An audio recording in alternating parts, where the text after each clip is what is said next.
ఈ రోజే డౌన్లోడ్ చేయండి. మీ ఫేవరెట్ షోస్ చూడండి. పాప ఇబ్బంది పడిందేమో, కాలుతో గట్టిగా తన్నింది, అందుకే నొప్పి వచ్చింది. సారీ అమ్మా, నిన్ను కాపాడడం కోసం కాలుతో అలా తన్నాల్సి వచ్చింది.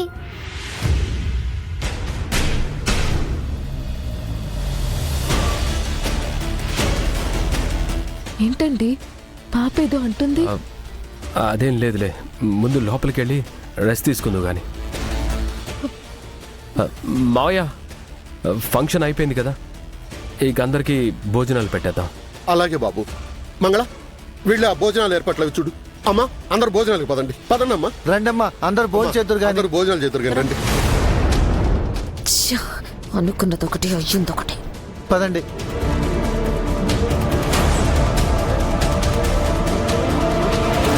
వెళ్ళండమ్మా.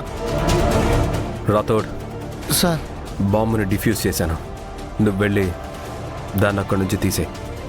Okay sir.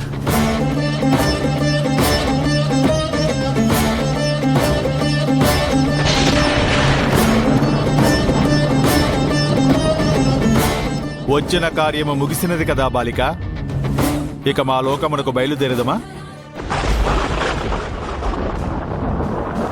బాలిక, నీతోనే చెప్పుచున్నది. నీ సహోదరి సీమంతపు వేడుక వీక్షించవలనని అన్నావు. నీ చేతుల మీదుగానే ఈ వేడుకను జరిపించితివి. ఇంతటితో సంతృప్తి చెందుము. రమ్ము, మా లోకమునకు వెళ్ళదము. గుప్తా గారు, ఇంకొద్దిసేపు ఆగండి. కొద్దిసేపు అని ఇప్పటికే మమ్మలను చాలా సమయం ఇచ్చట వేచి ఉంచితివి బాలిక. నీపై మాకు ఉన్న అభిమానముతో, నీపై ఉన్న గౌరవంతో మేము ఆగితిమి. మాకును నీవు అదే గౌరవమునివ్వవలెను. గుప్తా గారు, మీరే లేకపోతే నేను ఇదంతా చేయగలిగేదాన్ని కాదు. కానీ మరల కానీ ఏమి బాలిక? అవతల మా ప్రభువులు వారు ఆగ్రహించుచున్నారు. వారు నీకును మాకును ఎటువంటి దండన విధించెదరోనని మదన పడుచున్నాం. పైగా నారదులు వారు కూడా వచ్చారని వింటిమే. మా మాట వినుము బాలిక, మనము మా లోకమునకు వెళ్ళదము. పద. వెళ్దాం గుప్తా గారు, కాకపోతే కాసేపు ఆగి వెళ్దాము. కాసేపు అనినా ఎప్పటి వరకు బాలిక? నీ సహోదరి ప్రసవించేంత వరకునా? మీకు టైం ఉంటే అప్పటి వరకు ఉందాము. అప్పటి వరకు ఇచ్చట నీవేమి చేయదు బాలిక. జన్మించగానే మరణించే ఆ పసికందు మృతదేహమును వీక్షించెదవా? ఆ మృతదేహమును చూస్తూ రోదించే నీ సహోదరి వ్యధను వీక్షించెదవా? ఇదంతయు చూస్తూ గుండె పగిలేలా ఏడ్చే నీ పితృదేవుణ్ణి చూసేదవా? లేక నీ పతిదేవుడు పిల్లల కన్నీళ్లు చూసేదవా? ఇంతటి విషాదమును వీక్షించుటక నీవు మమ్ములను ప్రాధేయపడి భూలోకమునకు వచ్చినది. జన్మించబోవు ఆ శిశువు నీవు కాదు, ఆ శరీరము నీది కాదు, ఆ జన్మయు నీది కాదు. ఇంకను ఎందులకు నీకా మమకారము? నీవేమియు దేవతవో కాదు, నీకేమియు శక్తులు లేవు. ఇదంతయు నీవు ఆపుటకు. అవును గుప్తా గారు, నేను మీలా దేవుణ్ణి కాదు, దేవతని కాదు. నాకే శక్తులు లేవు. నేను సాధారణ మనిషిని. అందుకే నాకీ మమకారం.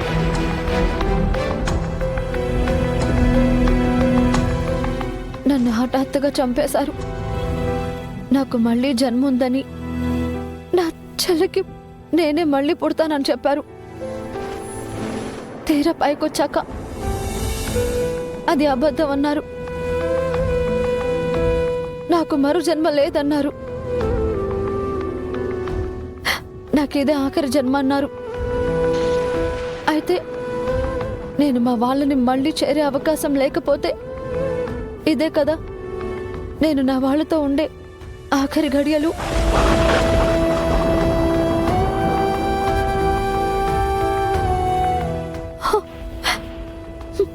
అందుకే నా వాళ్ళని వదిలి రావాలనిపించట్లేదు గుప్తా గారు.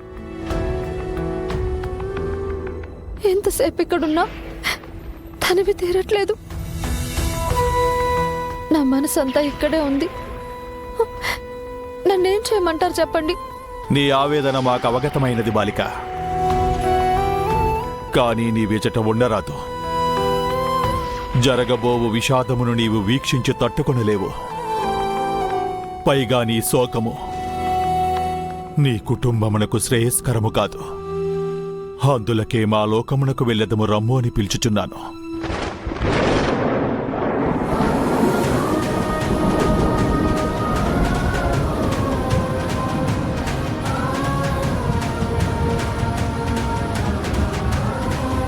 చూసితివా బాలిక, ప్రకృతి కూడా విలయ తాండవము చేయుచున్నది.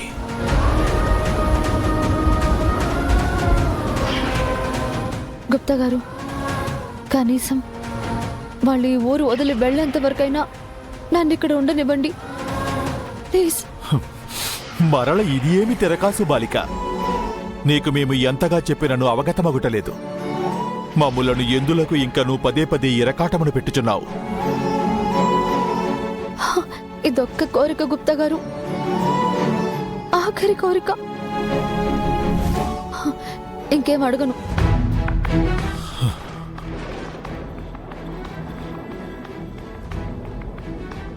ప్లీజ్ గుప్తా గారు. అయినచో నిజముగా ఇకపై నీవు మమ్ములను ఏమీ అడగవా?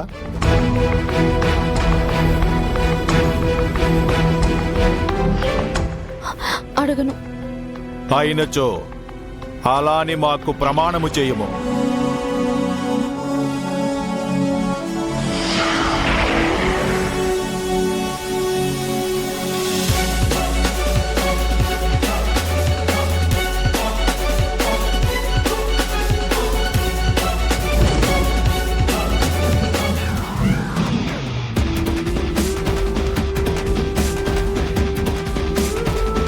మాటిస్తున్నాను గుప్తా గారు.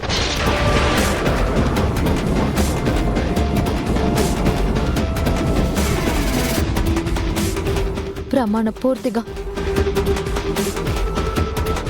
నా జీవితంలో మిమ్మల్ని కోరే చివరి కోరిక ఇది.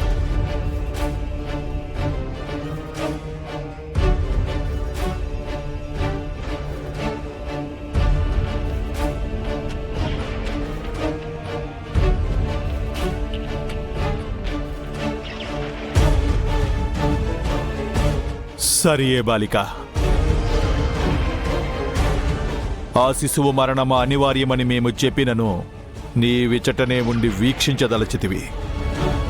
ఆ విపత్తును చూసి రోధించుటకు నీవు సిద్ధపడినప్పుడు మేము మాత్రము ఏమి చేయగలము? మా యమధర్మరాజుల వారు మాకు ఎటువంటి శిక్షనైనను విధింపనివ్వమో. నీతో పాటు మేమును ఇచ్చటనే వేచి ఉండెదము. నీ శోకము తీరిన పెదపే మా లోకమునకు వెళ్ళెదము. థ్యాంక్స్ గుప్తా గారు.